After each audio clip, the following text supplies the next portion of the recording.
Guys, balik lagi bersama gua Mike Raja terakhir dari Isekai. Sebelum gua mulai video ini, izinkan gua menyampaikan permohonan maaf. Kenapa? Karena video Isekai episode hari Selasa mundur ke hari Rebo tengah malam. Sekali lagi, sorry karena ada kendala kita mundur ke tengah malam. Tapi jadwal lainnya tidak berubah sama sekali guys. Jadi video minggu ini tetap ada dua. Yang kedua di hari Jumat seperti biasa ya guys. Sorry sekali lagi. Oke, jadi episode kali ini gue mau ngebahas Toys Rama lagi ya. Dan menurut gue ini pantas banget dibahas karena mengundang polemik ya. Polemiknya gimana? Sama-sama kita ikutin videonya. Sebelumnya jangan lupa like, comment, share, subscribe. Terus nyalain loncengnya juga. Dan jangan lupa thank you buat semua teman-teman yang nyawer. Thank you buat donasi yang masuk. Buat yang mau nyawer atau yang mau nyawer lagi silahkan di pojok kanan bawah ada barcode-nya.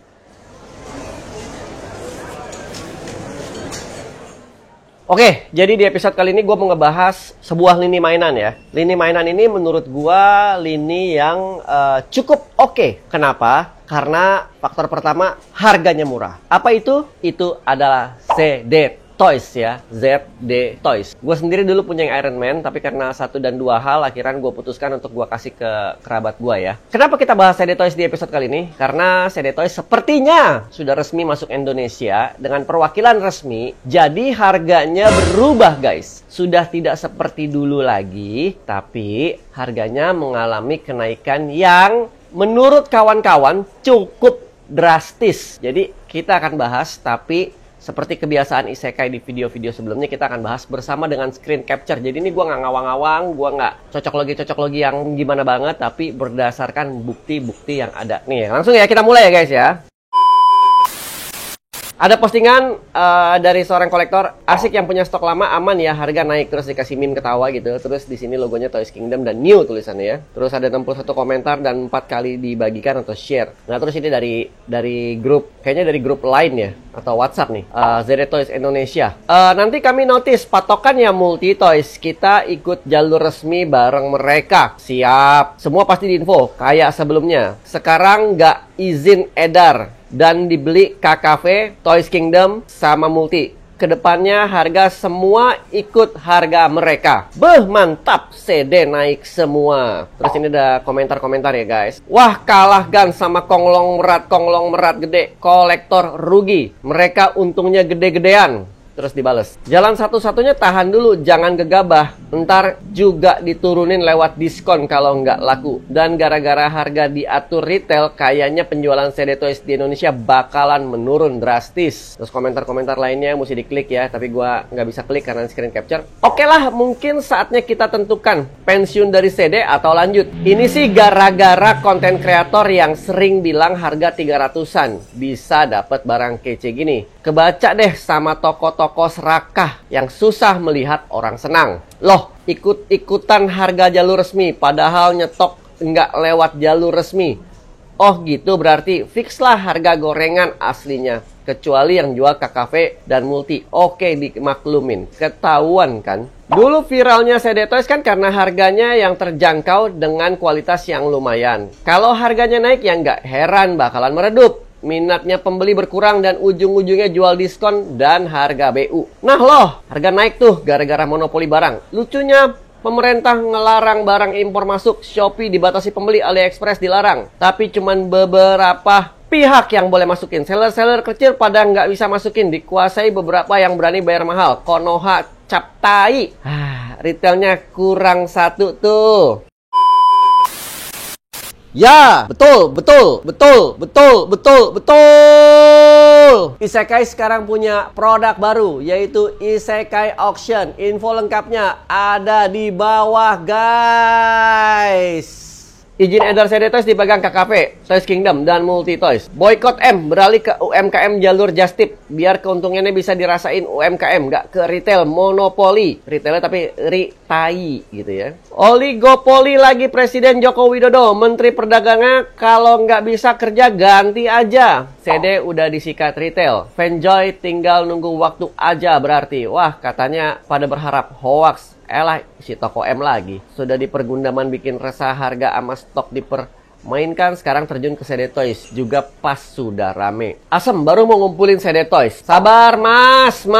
Barang yang ada di pasar tahan aja. Nuru borong. Retail pasti diskon buat muter barang lagi. Apa sih di sini yang nggak dimainin sembako aja rebutan jadi pemasok, apalagi mainan. Hahaha. Beli aja dari luar negeri sendiri aja lah. Ribet beli di Eno semua mahal-mahal. Pindah Lego Cina aja sebelum dimonopoli juga. Aduh, waduh, baru suka CD Toys padahal. Hahaha. Toko kuning Kelapa Gading Sabtu lalu ke sana. Pas lihat buset, dulu nggak segini. Perasaan ternyata, aduh, naik tapi nggak apa-apa lah, gimana lagi. Stop beli dari retail serakah. Ayo coba Just Tip. Berani juga, ekonomi lagi gini padahal paling juga ujung-ujungnya diskon. Kalau jualan mahal nggak laku kok. Tahan impulse buying dulu saja ketika harga tinggi. 499.000, tahun depan 599.000, gitu aja sampai harganya se-SHF. Mati-mati kolektor kelas bawah diperes lagi dompetnya kalau gini ceritanya ini sih. Ya udah tunggu diskon aja, jangan dibeli. Goreng terus biar garing. Gitu ya guys. Jadi ini ada pro dan kontra ya. Tapi jujur ngomong di sini gue tidak ngelihat pro-nya. Gue hanya melihat kontranya. Dan terlepas dari CD Toys itu barang murah, barang bagus, barang jelek, barang biasa aja, atau barang cukup gitu ya. Kita nggak ngebahas ke kualitas ya. Di sini kita lebih ngebahas ke harga. Kalau kita udah ngomong masalah harga, itu udah susah banget guys. Kenapa? Karena buat beberapa orang 200.000 itu mahal, buat beberapa orang 200.000 itu kecil banget kayak debu ya. Tapi gue nggak mau ngebahas ke situnya ya. Gue lebih ngebahas ke pola pikir teman-teman yang kok bisa-bisanya sampai berpikir seperti ini ya, dengan kalimat-kalimat yang menurut gue kurang pantas ya. Gue nggak ngebela Multi, gue nggak ngebela KKV, gue juga nggak ngebela Toys Kingdom.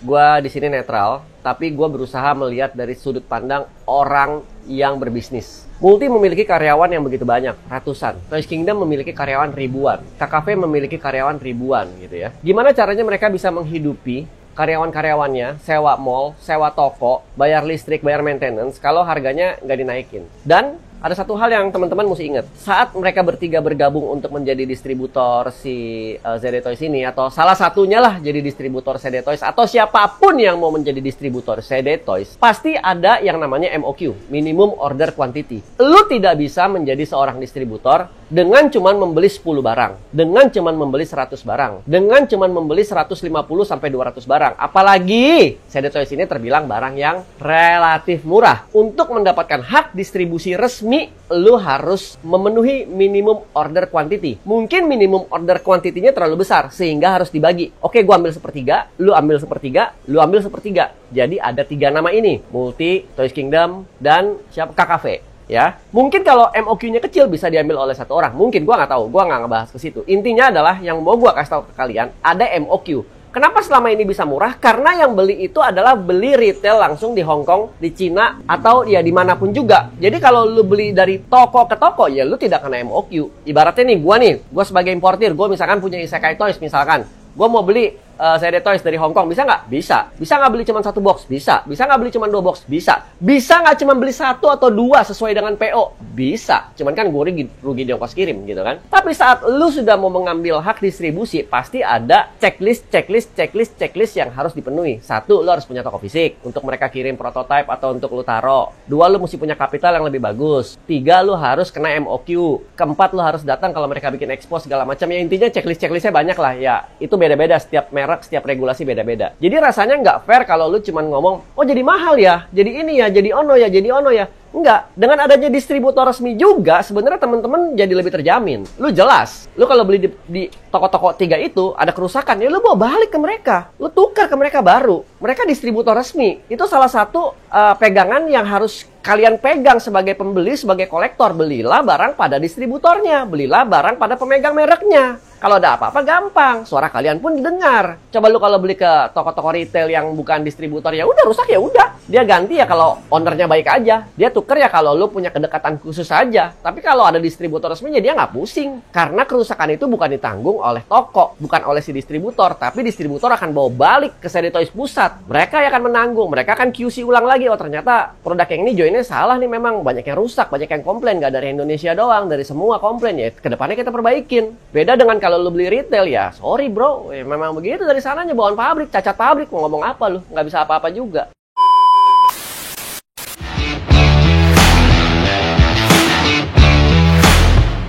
Menurut gua, kalau dari harga 200-300 ribu, naik ke 400 atau 500 ribu itu cuma naik 25%. Menurut gua itu wajar. Kecuali CD Toys itu tadinya 200-300 ribu, sekarang jadi 600 ribu, itu naik 100%. Itu boleh lah lu keluar-keluar lah. Itu boleh lah lu agak sedikit ngomong kasar lah. Ini menurut gua biasa banget. Tapi kalimat teman-teman di sini tuh terkesannya tuh seperti yang gimana banget gitu. Wah, kalah gang sama konglomerat gede. Coba aja. Ini siapa yang ngomong nih ya? Ahmad Hakim, Pase Rela. Gua nggak mau nyebut nama deh. Nih coba nih siapa nih yang ngomong nih ya? Gua kagak tahu ya. Coba deh, kalau lu di posisi yang punya toko mainan besar, kalau lu di posisi yang jadi distributor, mau nggak lu udah ngambil distributor, udah ngambil hak merek dagang mereka, udah ngambil licensing mereka, terus lu jual dengan harga yang sama, mau nggak? Lu belum tentu juga mau. Lu bisa ngomong begitu kenapa? Lu belum duduk di bangku mereka. Jadi rasanya nggak fair. Menurut gua bukan ngebela toko-toko ini ya, bukan ngebela 3 toko ini. Menurut gua, tapi sekali lagi, penyesuaian harga yang ada itu masih masuk akal banget. Sekali lagi, masih masuk akal banget. Jadi bukan harga yang bombastis gitu loh. Bukan harga yang, dulunya 299.000, sekarang 699 atau sekarang 599. Nah itu nggak masuk akal lah. Itu benar-benar 100% gitu kan. Tapi kalau dari 300.000 ke 400.000 atau ke 450.000 itu masih 25%, 30% ya. Itu masih, menurut gua masih oke ya. Tentunya kita berharap dengan adanya pelayanan dan quality control yang lebih baik ya. Nih kayak misalkan begini-begini aja deh. Kebaca deh sama toko-toko serakah yang suka melihat orang, yang susah melihat orang senang. Enggak juga sih. Enggak juga. Mereka mah bisnis aja. Lu aja yang play victim menurut gua di sini, dengan harga dinaikin play victim gitu kan. Bensin dinaikin keluar-keluar, sembako dinaikin sedikit keluar-keluar. Nah, dalam hal ini mainan dinaikin sedikit keluar-keluar. Ini menurut gua, ini mainan bukan dinaikin. Ini memang harga retailnya memang berubah karena memang ada kesepakatan tertentu ya, tapi terlepas lah ya. Lu mau bilang harga dinaikin kayak mau enggak, kayak mau apa kayak, ya namanya hobi, pasti ada yang harus dikorbankan sih menurut gua. Tapi dan again, kalau gua sih, gua nggak bisa ngebacain semua komennya semua satu-satu ya guys ya, terlalu banyak ya. Tapi kalau gua menilai Toys Rama episode kali ini, sekali lagi, ini menurut gua, kenaikan harga yang terjadi sangatlah masuk akal. Jadi menurut gua teman-teman yang di sini keluar begini, ngomongin monopoli lah, ngomongin apalah segala macam lah, pembatasan barang impor, ngelarang pemerintah. Pemerintah itu ngelarang barang impor itu yang ilegal. Kalau yang nggak ilegal mah boleh. Kalau ada surat izin impornya boleh, ada NIB-nya boleh, ada surat izin masuknya boleh, mengurusin SNI-nya boleh. Yang nggak boleh itu adalah yang masuk sendiri, yang ngerusak orang-orang begitu. Yang ngerusak sekarang justru apa?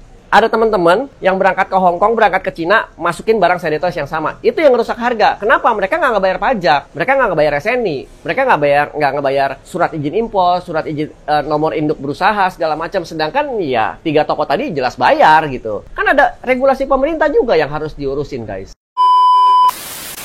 Jadi, dan again, menurut gua, teman-teman yang ngerasa seperti ini, menurut gua, sorry to say, again, lebay. Dan di sini gua nggak ngebahas dari sudut pandang nominal duit ya, enggak. Tapi menurut gua dari sudut pandang persentase. Persentase kenaikan harga 25-30% itu menurut gua wajar. Karena cuma 100-150 ribu. Jadi ya, enjoy aja gitu. Lu nggak mau beli, ya udah, nggak apa-apa gitu. Atau lu mau tunggu diskon, ya silakan aja, nggak apa-apa. Resikonya apa? Resikonya kehabisan barang. Simpel aja guys. Jadi gitu aja dulu Michael Chur aja terakhir dari Isekai di konten kali ini. Gua nggak bisa ngomong panjang-panjang karena menurut gua ini cuitan atau ocehan barisan orang sakit hati aja yang nggak bisa ngelihat kalau ada perusahaan yang memang mau berkembang gitu, yang mau maju gitu, yang memang ya sengaja menyediakan barang-barang ini buat kalian para kolektor dengan pelayanan yang pasti tentunya lebih bagus ya. Paling gitu aja guys. Jadi sekali lagi Michael Chur aja terakhir, sorry kalau gue ada salah kata. Sign out dulu untuk episode kali ini. Jangan lupa like, comment, share, subscribe. Terus pantengin terus Isekai setiap hari Selasa. Ada lelangan di Facebook ya, dan di sosial media lainnya cari aja sendiri. Terus jangan lupa saweran di pojok kanan bawah. Oke, peace out ya guys.